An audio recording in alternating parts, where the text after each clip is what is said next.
नमस्कार साथियों, मैं गुड्डू चौधरी आपका स्वागत करती हूँ सरोकार एग्री इंस्टीट्यूट के डिजिटल प्लेटफॉर्म पे। जो चैनल पे नए हैं वो चैनल को सब्सक्राइब करें और बेल आइकन को प्रेस करें। जैसा कि हम पढ़ रहे थे प्लांट मॉर्फोलॉजी, उसमें हमने पढ़े थे जड़, तना, पत्ती और पुष्प। उसके बाद में आज हम पढ़ेंगे फल। फल होता है वो एंजियोस्पर्म पादप होता है, उनका एक लाक्षणिक गुण है। और निषेचन के पश्चात अंडाशय होता है वह फल में तथा जो बीजांड होता है बीज में परिवर्तित होता है। इसके बाद में आता है अंडाशय होता है, वो अंडाशय भित्ति होती है, वो फल भित्ति का निर्माण करती है।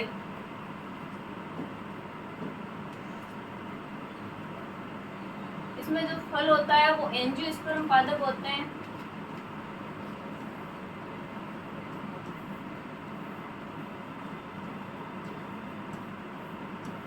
जो एंजियोस्पर्म पादप होते हैं उनका एक लाक्षणिक गुण है।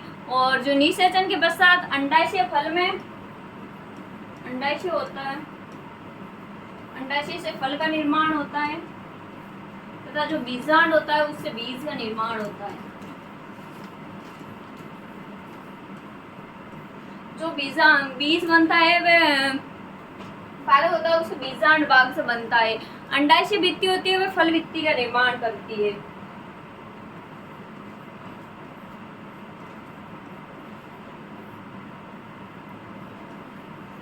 अंडाशय भित्ति होती है उसी से फल भित्ति का निर्माण होता है।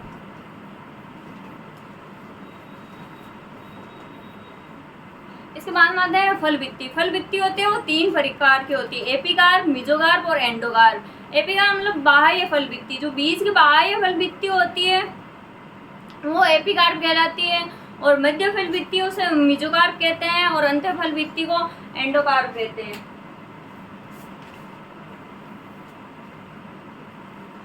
इसमें होती है जो मतलब ये तीन प्रकार की भित्तियां होती है। उनके एग्जाम्पल आम का छिलका, जैसे कि आम का छिलका है, आम होता है, उसका जो बाहरी छिलका होता है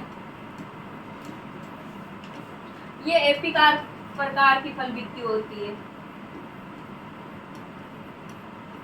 उसके बाद में होता है जो आम का गुद्देदार भाग होता है, आम का गुद्देदार भाग होता है वो मेसोकार्प होती है।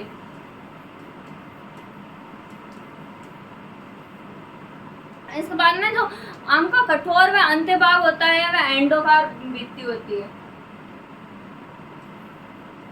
जो आम की गुठली होती है वह एंडोकार्प कहलाता है।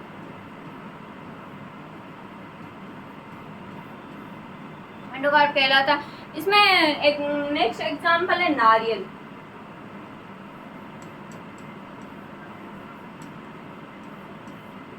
जो नारियल होता है उसका जो कठोर आवरण मतलब जो बाहरी भाग होता है वो एपिकार्प होता है। जैसे हमें दिखता है जो बाहर का कठोर भाग है उसे एपिकार्प कहते हैं। और नारियल का जो मध्य भाग होता है रेशम के समान उसे मेसोकार्प कहते हैं। और अंत्य भाग जो भी कठोर होता है वो भी एंडोकार्प कहलाता है। और इसमें मेन बात आती है नारियल का जो खाने योग्य भाग होता है वो होता है भ्रूण कोश।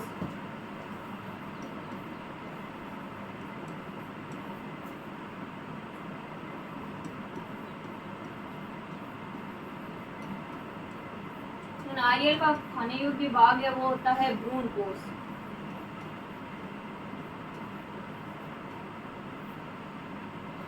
भ्रूण कोश होता है। इसके बाद में होता है फल। फल होते हैं वो तीन प्रकार के होते हैं, सत्य फल, कूट फल और अनिषेक फल। जो सत्य फल होते हैं उन्हें ट्रू फ्रूट भी कहा जाता है। और ये वे फल होते हैं जो कि निषेचन के पश्चात अंडाशय से फल बनते हैं। इनके एग्जाम्पल आते हैं टमाटर, बैंगन और आम। उसके बाद में दूसरा आता है कूट फल।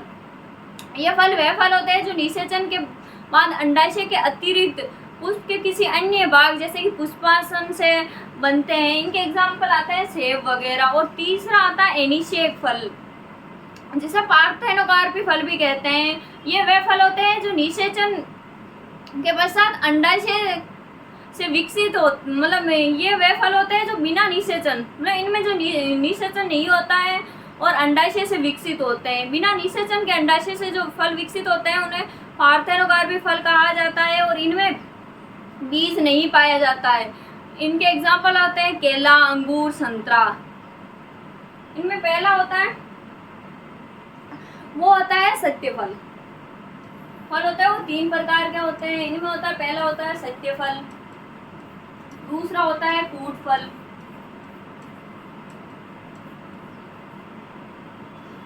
और तीसरा होता है एनिषेक फल।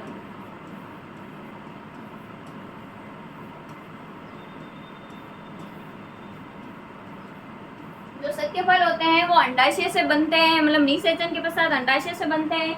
इनके एग्जाम्पल होते हैं टमाटर,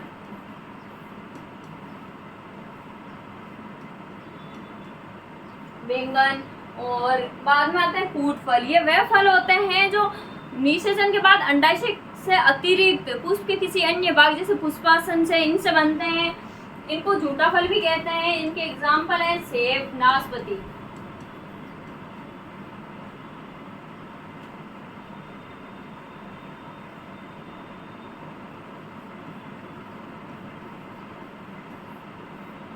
इसके बाद में तीसरा एनिषेक फलन।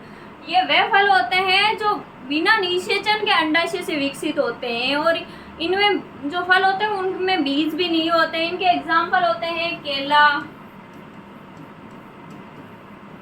अंगूर, संतरा।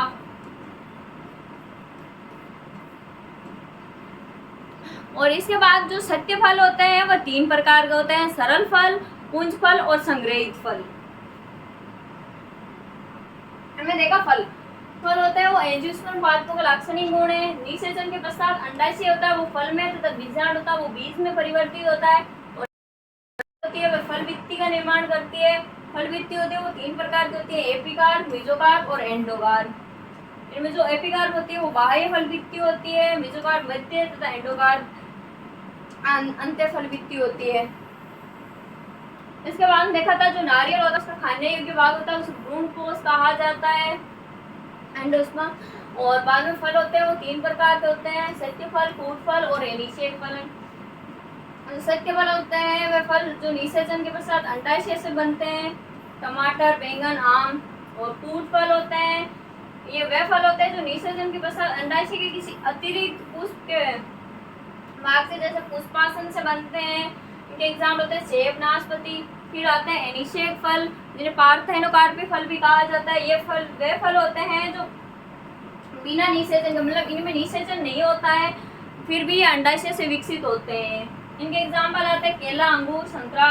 और ये फल होते हैं वो बीज रहित होते हैं, मतलब इनमें बीज नहीं पाया जाता है। इसके बाद में आता है सत्य फल होते हैं वो 3 प्रकार के होते हैं, सरल फल, पुंज फल और संग्रहित फल।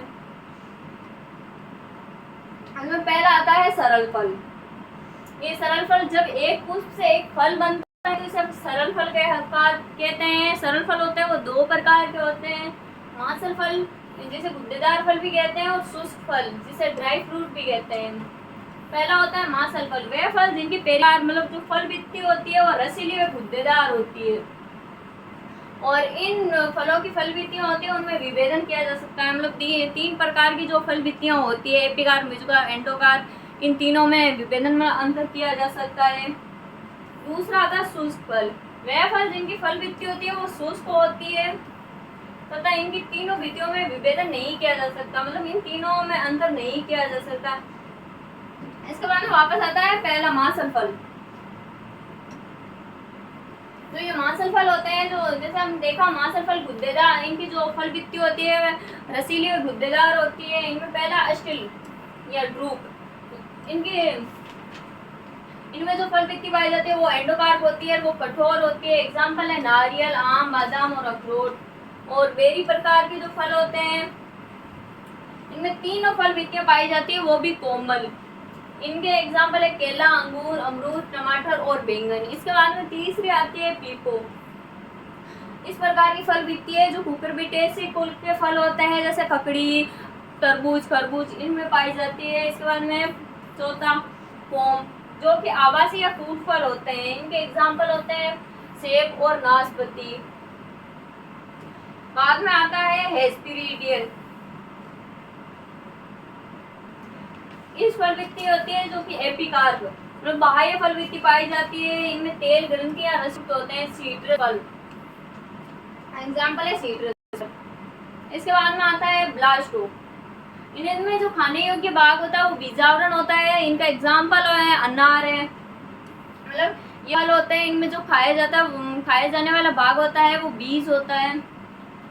इसके बाद दूसरा है शुष्क फल, जिसे ड्राई फ्रूट भी कहते हैं। इनकी जो बाह्य फल भित्तियाँ होती है वो शुष्क होती है, और इनमें तीनों जो भित्तियाँ होती है उनमें विभेद नहीं किया जा सकता।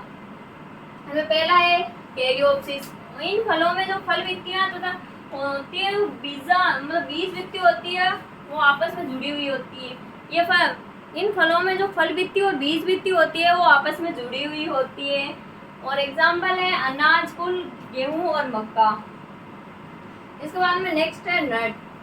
एक बीजधारी फल होते हैं, जैसे काजू, लीची, सिंगाड़ा जिसे ट्रापा भी कहा जाता है।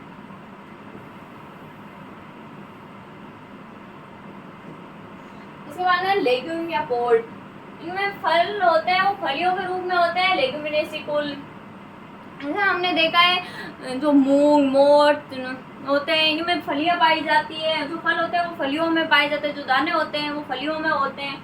इसका एग्जाम्पल है लेग्यूमिनेसी कुल। और चौथा है सिलिकुआ, सरसों की फली। इसका एग्जाम्पल है सरसों कुल। बाद में आता है बीज।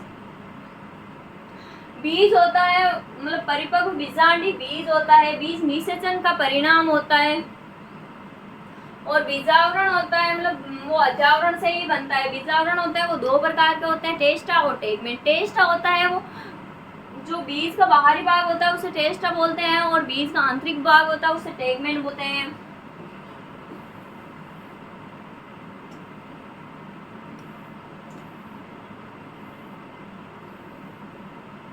जो बीज का बाहरी भाग होता है उसे टेस्टा बोलते हैं, और जो आंतरिक भाग होता है उसे टेगमेंट बोलते हैं। और जो बीज का मतलब बीजावरण होता है, बीज का जो आवरण होता है वह अध्यावरण से बनता है। मतलब जो बीजांड होता है उसका जो अध्यावरण भाग होता है उसी से जो बीज होता है उसका बीजांड बनता है। और बीज है वह निषेचन के पश्चात बनता है। मानना आता है बीज के प्रकार। बीज होता है जो दो प्रकार का होता है, भ्रूणपोषी बीज जिसे कि एल्ब्यूमिनस सीड कहते हैं, एक भ्रूणपोषी बीज जिसे नॉन एल्ब्यूमिनस सीड कहते हैं। एल्ब्यूमिनस सीड वे बीज जिनमें भ्रूणपोष पाया जाता है। इनके एग्जाम्पल है एक बीजपत्री। और नॉन एल्ब्यूमिनस सीड वे होते हैं जिनमें भ्रूणपोष नहीं पाया जाता। इनके एग्जाम्पल होते हैं द्विबीजपत्री बीज। इनमें एक अपवाद होता है वो है अरंडी। अरंडी है जो द्विबीजपत्री बीज होते हुए भी उसमें जो भ्रूणपोष होता है वो मतलब जो बीज होता है वो भ्रूणपोषी होते हैं। और जो आर्किड होता है वो एक बीजपत्री प्रकार का बीज होता है, और इसमें भ्रूणपोषी प्रकार के बीज पाए जाते हैं। मतलब इनमें ना एक बीजपत्री और द्विबीजपत्री होते हैं। फिर भी इनमें अरंडी में एक भ्रूणपोषी प्रकार का बीज होना चाहिए, जबकि इसमें भ्रूणपोषी प्रकार का बीज होता है। और आर्किड में भ्रूणपोषी प्रकार का बीज होना चाहिए, उसकी जगह भ्रूणपोषी प्रकार का बीज होता है। इसके बाद आता है बीज पत्रों के आधार पर बीज। दो प्रकार के होते हैं, एक बीजपत्री बीज और द्विबीजपत्री बीज। एक बीजपत्री बीज वे बीज जिनमें केवल एक बीजपत्र ही पाया जाता है, जैसे अनाज और घास, जैसे ग्रेमिनी कुल। एक बीजपत्री होते हैं, इन्हें मोनोकोट कहा जाता है, और इनमें केवल एक बीजपत्र होना चाहिए। और अनाज, घास, ग्रेमिनिकुल और लिलियेसी कुल। तो दूसरा है द्विबीजपत्री बीज, इन्हें डाइकोट सीड कहते हैं। और वे बीज जिनमें दो बीजपत्र होते हैं वो उपस्थित होते हैं। इनके एग्जाम्पल है लेग्यूमिनेसी, सोलनेसी, ब्रेसिगेसी और मालवेसी। इसके बाद में आता है द्विबीजपत्री बीज की संरचना। जो द्विबीजपत्री बीज होते हैं उनकी संरचना कैसी होती है। बीज के बीज चोल में जो बाहरी भाग होता है उसे टेस्टा, व आंतरिक भाग होता है उसे टेगमेंट कहते हैं। और द्विबीजपत्री बीज होते हैं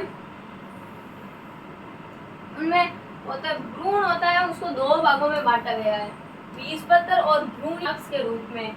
इसमें भ्रूणी अक्ष होता है, इसको दो भागों में बांटा गया, प्रांकुर और मूलांकुर। प्रांकुर होता है वो भ्रूणी अक्ष का शीर्ष भाग होता है, इसी से ही तने का निर्माण होता है।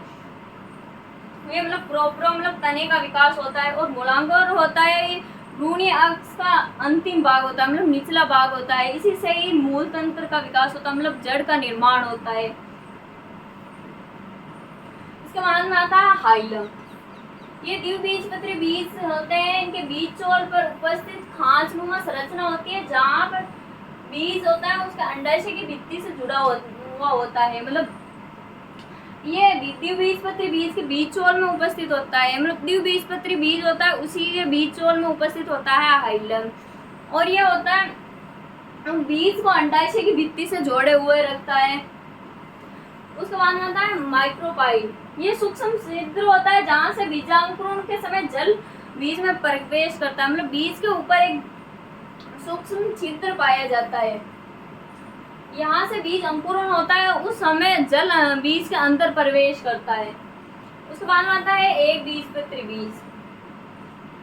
इसमें है एल्यूरोन स्तर। ये प्रोटीन से बना हुआ स्तर होता है, जो भ्रूण कोश को भ्रूण या बीजपत्र से अलग करता है। जो एल्यूरोन स्तर होता है, जो प्रोटीन से बना हुआ होता है, भ्रूण कोश को, जो भ्रूण कोश होता है उसको भ्रूण से अलग करता है। इसके बाद में स्कूटेलम। ये एक बीजपत्रियों का बीजपत्र है। जो मतलब एक बीजपत्री पादप पाए जाते हैं, उनके बीज होते हैं, उनमें पाया जाता है। और कोलियोप्टाइल, जिसे प्रांकुर चोल भी कहते हैं, प्रांकुर या पल्यूमल पर उपस्थित पर्णित संरचना होती है। जो बीज का ऊपरी भाग होता है, जहाँ से प्रांकुर निकलते हैं, मतलब जहाँ से तने का निर्माण होता है, वो नई कलिका कहती है, उसके उस भाग को कोलियोप्टाइल कहा जाता है। और उसके बाद में आता है कोलियोराइजा, जिसे मूलांकुर भी कहा जाता है। ये मूलांकुर या रेडिकल होता है, रेडिकल पर उपस्थित पर्णित संरचना होती है। मतलब जो बीज के दो भाग होते हैं, प्रांकुर और मूलांकुर, यहाँ से मतलब कोलियोप्टाइल भाग का निर्माण होता है। जो यहाँ से जो तने का निर्माण होता है, कोलियोप्टाइल कहा जाता है। और मूलांकुर भाग से जड़ का निर्माण होता है। जो जड़ें निकलती हैं उन्हें रेडिकल कहा जाता है, और इन पर्णित संरचना को कोलियोराइजा कहा जाता है, जिसे मूलांकुर चोल भी कहते हैं। इसमें जैसे इसके बाद में आता है बीज और बीज का अंकुरण। ये आप लोग एग्रोनॉमी में पढ़ लोगे। और इसमें जैसे कि हमने देखा था, जड़, तना, पत्ती, पुष्प, फल, बीज, इन सब के बारे में अपन ने अध्ययन किया। बीज क्या होता है, कितने प्रकार का होता है, इसके बाद में आप एग्रोनॉमी में देख लेना बीज है और बीज के अंकुरण के बारे में। तो धन्यवाद।